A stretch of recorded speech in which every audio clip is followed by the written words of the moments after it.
Construction materials were acquired and recycled from the large 1862 International Exhibition Building. So they took all the pieces from this massive building that they just didn't want anymore.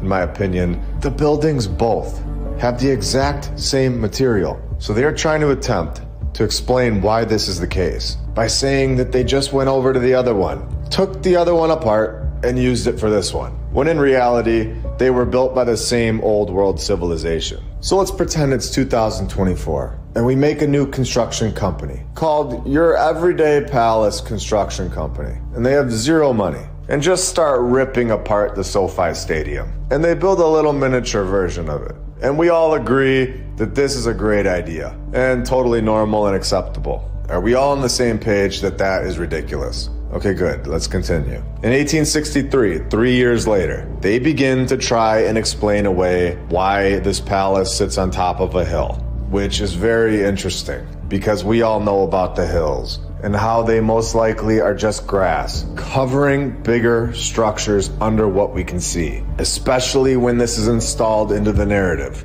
that the palace sits on a site that stands on a ridge more than 300 feet high. So in 1865, they finally get this project started. They get the job done in 1873, and 16 days later, the whole thing burns down. And 4,700 items, in my opinion, these are old world items, especially when they tell us that they are items of historic value.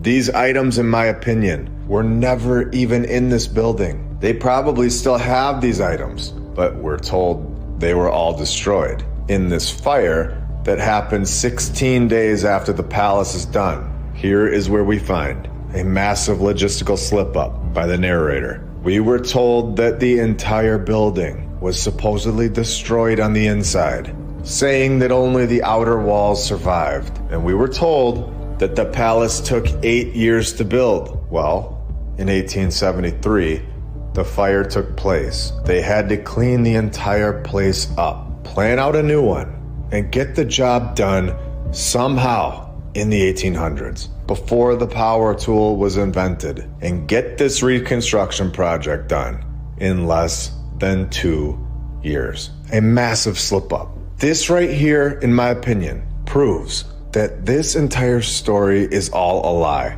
This is logistically impossible. We would not be able to come close to getting this project done in that time frame. Yet, in 1873 to 1875, we are told, and we are supposed to believe, that they had no problem at all doing it, just giving us a quick sentence that the palace was quickly rebuilt and reopened in 1875.